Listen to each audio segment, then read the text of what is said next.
everybody. How you doing? Zazoo Plazz. Almost 7:30 on Sunday morning, October 5th, 2025. Yes, it's me, Leslie, and my friend Zazoo Plazz for the weekly Zazoo Plazz report. I do 4 or 5 of these in a month. Actually, it doesn't take too long. Half an hour to, film it here. I do a little, maybe a half an hour of preparation. I'd start with the Bible readings for the week. If you're new here, welcome. And to those returning, you know the deal. This is what I do. I start with the, because I was raised Catholic, so instead of doing the whole, going to church thing and the traditional stuff, I've moved on, and I have my own sort of craft, my own spiritual soup that I serve to you every week. A little bit of, I start with the base, like broth, which is the Bible readings for the week, the gospel, the other readings, You can sit in a comfortable chair. You don't have to sit in a pew, And then I mix in, chop up some of the astrological aspects, throw those in, and sprinkle it with a little, topping of the song of the week or songs for a little spice. Mix it all together and slop it into a bowl. Oh, I'm making split pea soup this week. I get all my groceries delivered this morning because I don't like to go to the grocery store. So what I do, this is good. What I do now, I've realized I only get a grocery order every 2 weeks. And then in between the 2 weeks, I just go to the store down the street 5 minutes away. And I get, if I need milk or, usually I need bananas because they don't last. Maybe some grapes, a few things. Whatever, cheese, whatever I need, whatever I'm out of. And then, so I cook the first week, I'll cook and spread it out. So, I'll cook and have the same thing for 2 nights and then put the rest in the freezer and then cook again 2 nights, same thing. So, when I have a busy night, I have leftovers, I'll circle back around and have leftovers, and then cook again. So I can stretch a grocery order for myself out for 2 weeks. It's great. Just a little tip there. Free. Anyway, so yeah, a lot of things. So let's see, the sun's in Libra. Just a little astrological. I've got a cold. Bear with me. If you can't hear me too well here, I'm going to get a new microphone. That's the other thing. My birthday's coming up, November 2nd. I've made my little list of things that I want for my birthday. I'm going to get a new microphone, something better than this. Probably a clip-on one. I don't like the ones that you hold. I'd rather have it clipped on me because I don't like to hold it. It's stupid. Anyway, so all I have is this thing, but I'm growing it. I need, I'm building up my studio here. So I'm not sure if I want to get one of those big ones, but I think it might be just the thing for me to step into my full power, my full voice. I have these dreams where I'm pulling stuff out of my mouth. That means that I have stuff to say, and I'm not going to be quiet anymore. Just because somebody doesn't, whatever. I'm going to get myself, my priority is to have a space, a studio space where I can fully express myself, and still have access to nature and stuff like that. So I'm getting there. But, yeah, so my birthday. See, I'm going to get myself a few things, for my own birthday. It's good. It's a big one, kind of. It's a 0 one. The big 6-0. So I've got big plans. Most people think going out drinking for their birthday, or they want to, like, for my 50th, I ran a half marathon. That was more outwardly focused because at that time, I needed to do that. I needed to get the hell out of the house. I really did. But now, this birthday is more about like a spiritual, like, career, future focused, giving back. How can I really make, my full impact on the world and reach my potential? That's what 60 feels like, folks. It feels like, it feels like after years of climbing up the mountain, getting knocked back a couple spaces on the board, and one step forward, 2 steps back, or whatever. That's what most of my life has felt like. But this is different. This is a whole different page we're turning here. Just some thoughts. Or not. So one of the things, I'm investing in myself now, right? For so long, you invest, you put back toward your kids, your house, the spouse. Although, they're my former spouse. He's always watching. They've got projects going on up at the house. Our oldest son is helping him out, The dog is, she's just flopping down on different, paint sheets to the ground. She's 15.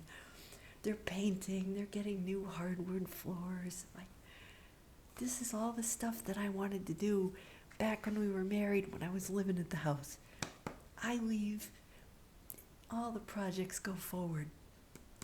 I guess all I needed to do all this time was just leave, and then stuff gets done. Anyway.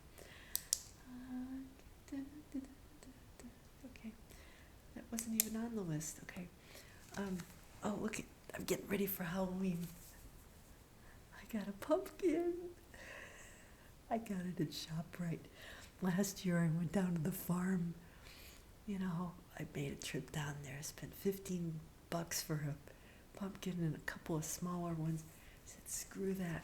This year I went to the supermarket, picked one out of the big box, stuck it on my table. This one's going outside. Although they have very nice mums over at Job Lot. I was thinking, I want to get a purpley one. They have like a deep purple, sort of like that color, which is very pretty. I might get myself one. And then they die and you throw them in the trash. But whatever. Maybe I will. I don't know. Let's see. Oh, yeah, and I got a rant. I got another rant. What the heck is happening to Halloween? I've always loved Halloween since I was a kid. And back then we had real trick-or-treating, folks. Even, we used to go door to door and get the crap scared out of us, imagining that there were, witches living in, with gnarled hands living in that old house up the street. My imagination would go crazy. You couldn't wait as a kid. You couldn't even eat your dinner. You just want to go put your costume on and get out, go trick-or-treating. These kids, what do they do? Trunk or treat? What the heck is that? Watching videos, the kids don't have trick-or-treating like we had it, Last year I bought all this candy. They had these things at my place here. You could put it on your doorknob, these like little door hangers, and then people would know to come to your door because a lot of people have their lights on. So this year we get this email. Oh, the lady who's in charge of the place, she's like the boss or whatever, the manager. She's like, oh, I can't find the little door hanger. She's a boomer. She has, she's doing her best, but she's clearly challenged. She's like, I can't find the door hangers. Just turn your light on. I got some leftover candy still in my, I got most of it in my closet because I don't eat it anymore. I bought all this damn candy. I bought a big bag of those mini Three Musketeers. And I had a few. I had one for my birthday with a candle in it. They're probably pretty stale by now. But, I can hear my former spouse. He's there. He's going, I'll take them. You want them? You can have them. I have a whole big bag of candy, along with the Christmas M&Ms that I didn't use, that I bought too many of to make my Christmas little my pretzel bites. So that's it. So Halloween. I don't think I'm gonna do it this year. I don't think. Bottom line was, I had all this candy, and like 4 kids came to the door. It's a couple of ladies with a few kids, and then a couple of teenagers. Fine. They dressed up at least. The Gen Zers. Our boys went trick-or-treating. Even there was one year it snowed. People did the best they could. Pandemic, they were too old for trick-or-treating. But, there were a few years there where we had snowstorms. I think it was 2011. We had a bad snowstorm. And we thought people aren't going to, trick-or-treat. We had snow on the pumpkins. Our kids were out there, the younger one. But he built a snow pumpkin, snowman with a pumpkin head. And we made the best of it. But no, they always went out. We went out even in our little neighborhood. And then my husband would take them. Their dad would take them across the street and to where the real big houses were. And, there was more traffic over there. And those people with the big mansions, they gave out the big size candy bars, We would give out a few of the small ones, But they would give out the big ones. And they had like haunted houses in their garage, and things. So the guys used to go down there. And I'd stay home and, hand out candy. But then as the years go by, fewer and fewer kids would be coming by. It's like when we first moved there in the late 90s, it was like tons of them, And those were like the older, the youngest millennials and the oldest Gen Z that would come through, And then our kids get. But, hardly anybody came down to our street because we lived next to the school, So they didn't like kids walking by the school. There was, traffic, and there was plenty of sidewalks, but, I think it has been a problem. People are afraid of the traffic. They're afraid of this, that, send the kids.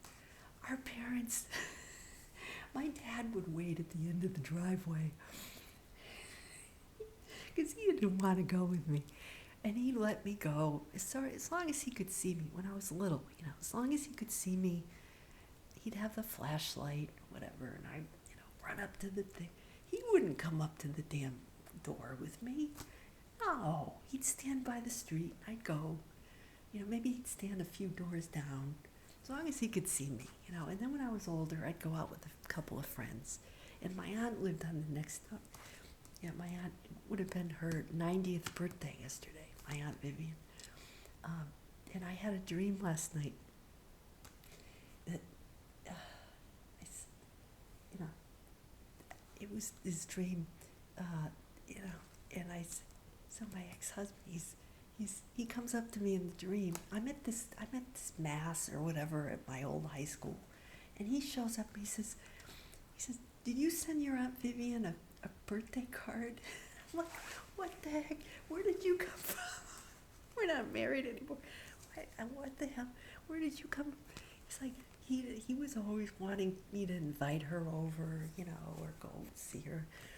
And, we weren't close like that. I mean, she lived close by, but, it was always like, my mom would always be saying, well, make sure you write thank you notes to Aunt Vivian, she got it. You had to, she was a person who, Libra, she wanted to be, recognized. She wanted to be thanked. She wanted to be asked. If you know human design, she was a projector. So, you would have to ask her things. She wouldn't, what she would tell you, she would observe you, what she would tell you,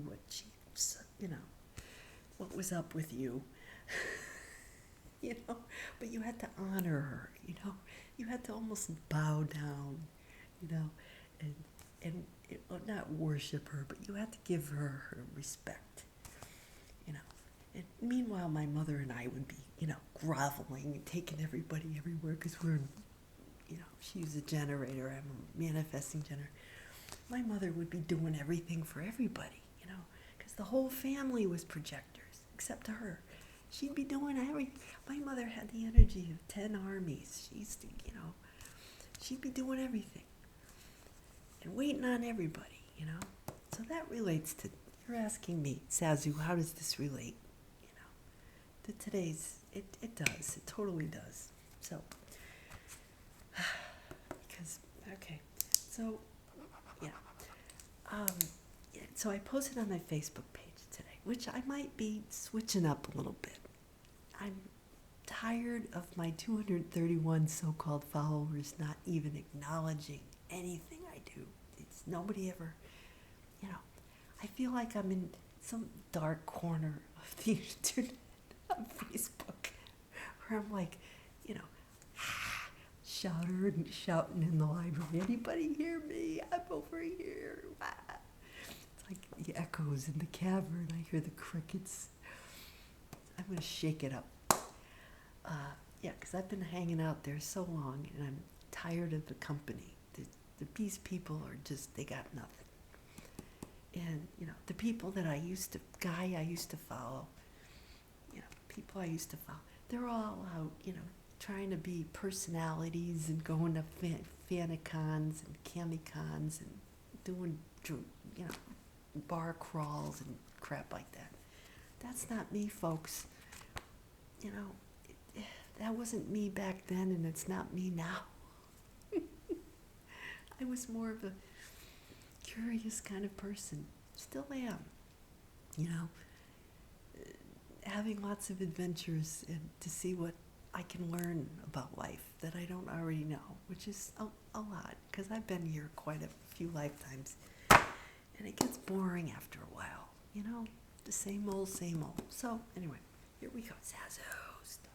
Okay, get with the Bible, okay?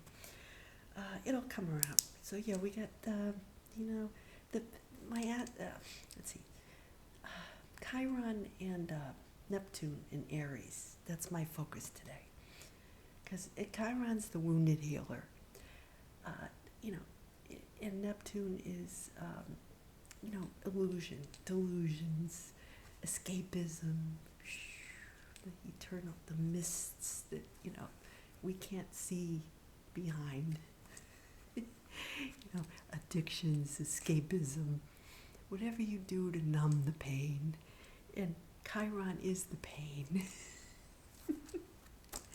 And they're both in the flame. I just gave you a little hint there. Aries is fire, right? And I've got a stellium in Sagittarius, so I think that's where I'm feeling it. There might be some kind of I guess that would be a trine, wouldn't it?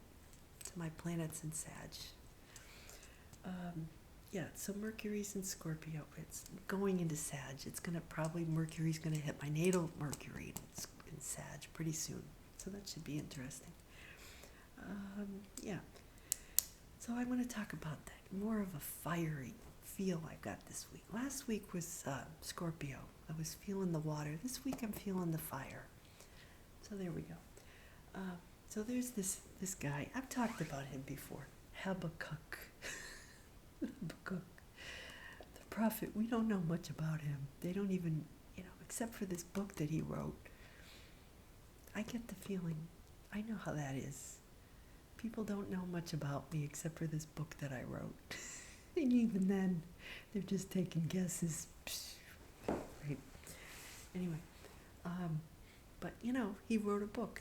So he's the guy, but he's the guy. How long, oh Lord, how long? It's like, are we there yet? It's like your kids in the back seat. Are we there yet? How long is it going to be till we get there? This was before, you know, kids had their tablets, you know, totally numbed out, right? Snacks and tablets.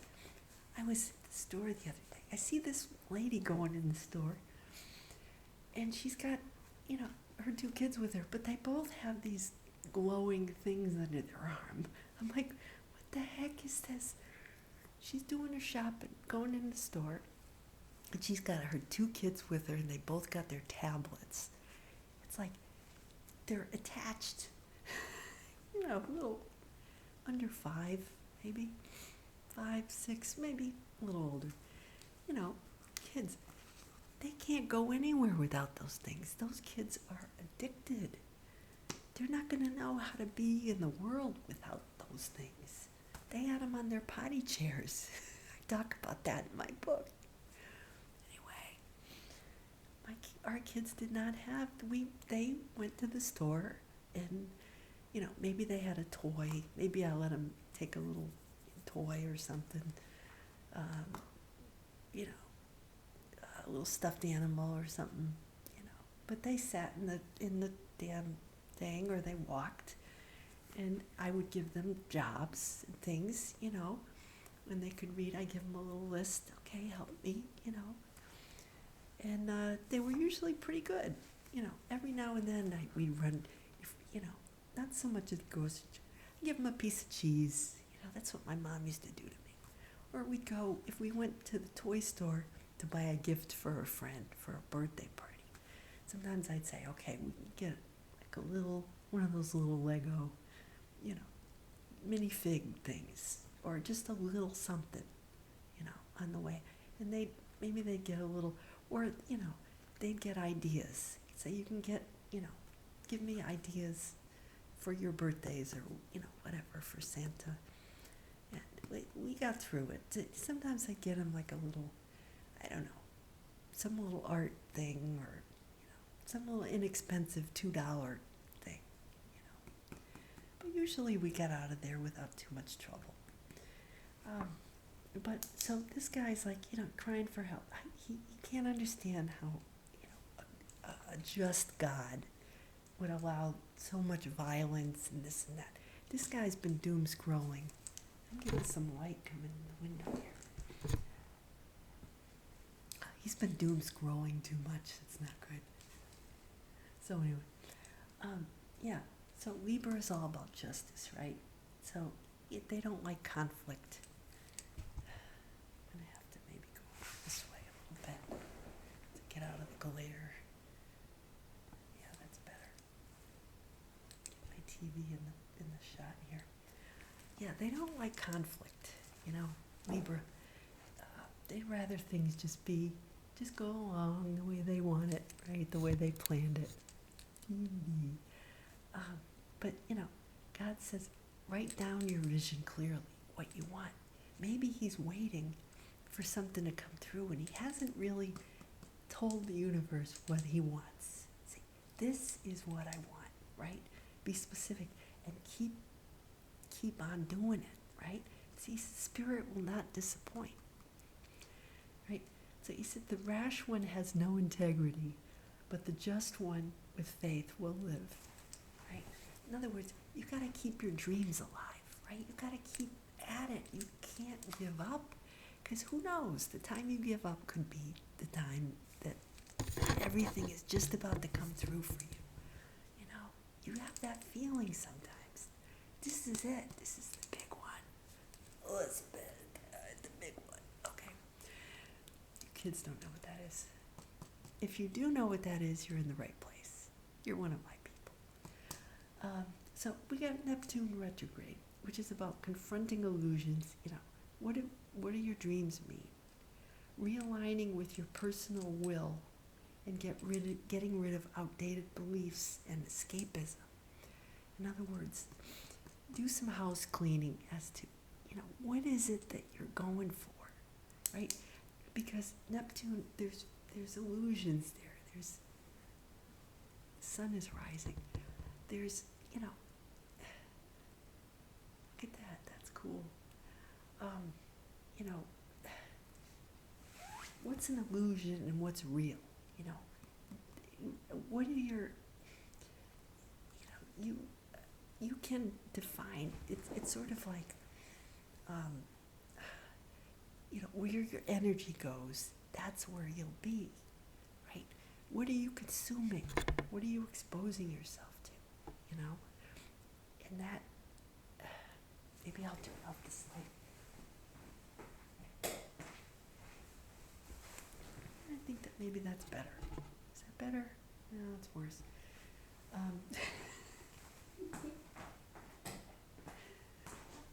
my god. Okay, all right, I guess I'll keep it that way. Yeah, so get rid of all those distractions, you know, all this light coming in here. The sun is rising. I can either go that way or I can go this way. I can go that way. Go this way. Move my TV out of here.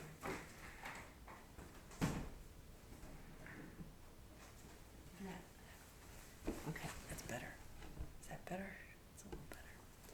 Okay. Come on, over here.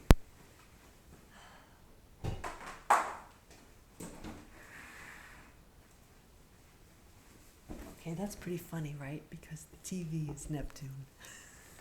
And I gotta get the distractions out of the way. That's so true. Okay, oh, I'm hungry. I can't wait to have my paleo hot chocolate. My cashew butter's there. Rice cake. So, yeah, write it down. You know, keep at it. And then the Psalms. It said, if today you hear his voice, harden not your hearts. In other words, you know, don't close yourself off because you've been hurt before. Or, yeah, I have this dream, and so that, you know, God's calling, but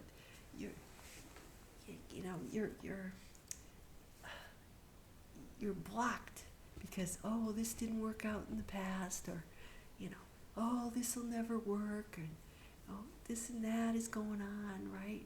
So this can't possibly, oh, who would want to listen to me? You know, all these things have always kind of been playing in the background. When I'm trying to, you know, launch my things, there's always some darn thing. It's always going to be something, right? There's always going to be something in the way. But you have to do it anyway. Just do it anyway, even if you have to hold up your hand. You know, until you get that perfect studio. And you've got a coat. Until you get that perfect, you know, the perfect spot, the perfect this. Do it anyway. It's imperfect. There's glare. So what? I don't have the perfect microphone. Just do it. Just do it. Throw it out there. Okay. Venus and Virgo. Yeah. So, and like I always say, you have to be thank the universe for delivering whatever it is, as if you have already received it. It matters not that it appears not to be, you know, according to your specifications at the moment, but that's just your mind. You know, anything is possible if you have faith, right? Don't get your mind involved. You know, don't surround yourself with those people who, you know, poke holes in your dreams. Don't even tell those people. You know who those people are. So, you know, Timothy, second letter to Timothy. See, maybe it's Paul to Timothy. May I remind you, stir into flame the gifts from God, who did not give us cowardice, but power, love, and self-control. Right? You know, that's powerful right there. Chiron is retrograde in Aries. And so that's a time to reflect. Now, that's a time to reflect on having courage, being independent, finding ways to express our true selves, right? That's Aries. Aries is about the self, like me, you know. I'm here. This is me. You know, and Chiron's about the wounds, the wounded healer, right? So it's a way of reframing those old stories, you know, those old stories. Oh, this happened to me, and blah, blah, blah, blah, and poor me. And the reason why you haven't been able to do whatever that you wanted to do, right? Because somebody did that, or somebody was telling you this, or somebody, my mother always wanted to, blah, blah, blah. And then turn those, those hurts into your source of strength. And not as limitations, but rather as fuel for the fire to move forward. This is very annoying.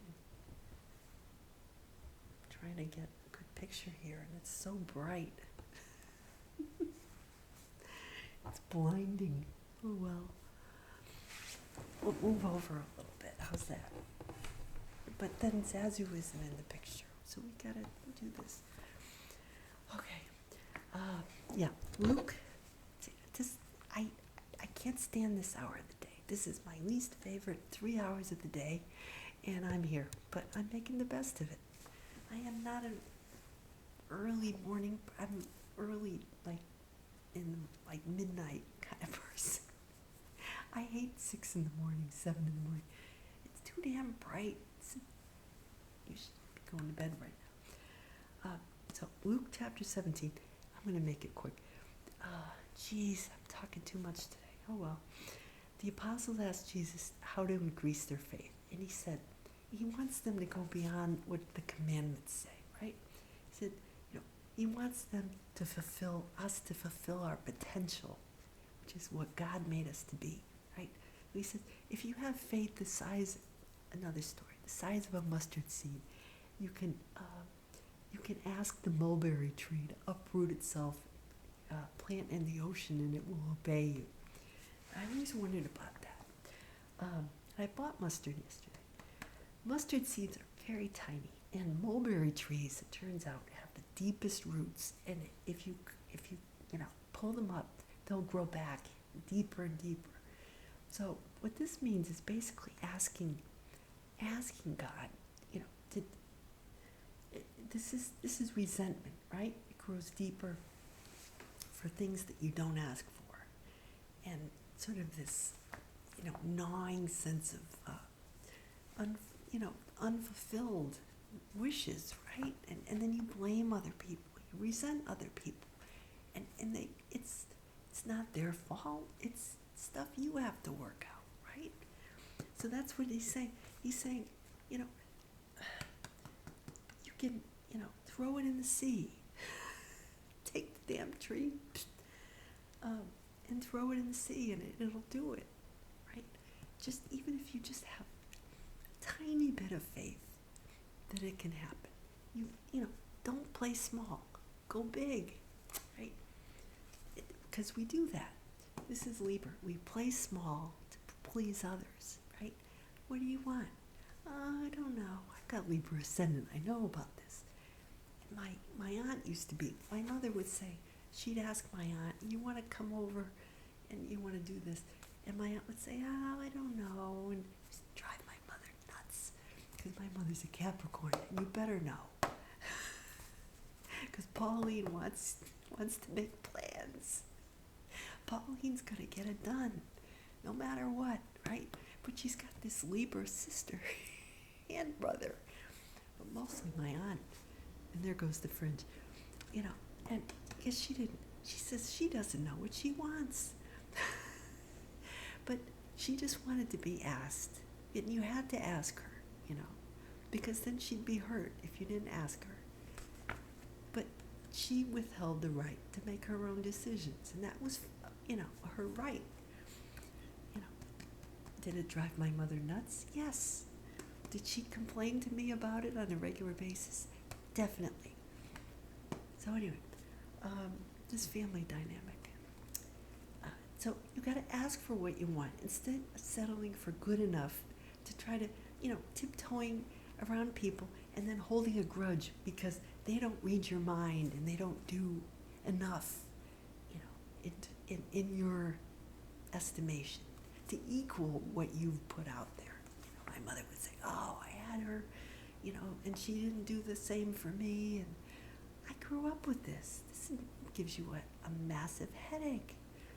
You know, when my aunt used to have migraines, that's where they came from. She had migraines her whole life. That's a headache. You know, holding in, you know, we create our own destiny, you know, by what we accept as what's possible, right? So maybe my aunt always wanted to just say, you know, what she wanted, but she, you know, wanted to please people, so she withheld her own, you know, what she really wanted to do in the world. There were things she wanted to do or say, you know? Okay, so the song of the week, quickly. Cheap Trick. Because I found this picture of, you know, I was on the Libra thing. I found this picture of my aunt wearing a black and white check dress in 1987. I found a picture of myself in a black and white check shirt from 1985, and I compared it to the guy, the lead singer from REO Speedwagon, who had a black and white check shirt. Anyway, so, but Cheap Trick, it was Rick Nielsen is he was the chief songwriter and the lead singer. He's the guy with the checkerboard guitar, you know, with the multiple necks. The guy with the hat. I saw them in 2016. You know, so The Flame. The Flame is the song. I gotta cut it short. Was released April 5th, which is Aries, 1988. Recorded back in 87. Power ballad. So it got to number 1 on the Billboard 100, July of 88. Great song. Rick Nielsen hated the song at first, but later he liked it. He said, you know, the record company had asked them, because he had been writing the songs, they asked them, please take some outside songwriters. So this one guy wrote the song, Bob Mitchell and Nick Graham, I guess, British guys. So, you know, they had these 2 songs. They got a choice of Look Away, which went to Chicago, and this one, The Flame, which they took. And it's a good thing they took it because it's a great song. The lead singer, Robin Zander, did a great, just moving, so moving, this song, you know. But, you know, the guy, Rick Nielsen, hated it so much he took it out of the cassette, threw it on the ground, and crushed it with his boot heel. But, you know, it's a good thing. The producer had them record their parts separately. And then once they heard Robin Zander's version of singing it, they all liked it. And, you know, he liked the song later on. But, yeah, so, you know, that's perfect for this week, that song. Listen to the song. It's the words are good, too. And I'm going to go have my snack now. I went a little bit over this week, just because of the flame in the sky coming through. I don't know. Hopefully I can, you know, keep this cold at bay. But I've been blowing my nose. So, yeah, go out there and get it done. You know, light the flame. Let the flame burn brightly. I got a pen on my fingers. I don't know. Anyway, so I'll see you. Have a great week. I'll see you next time. Same place, different time. Take care.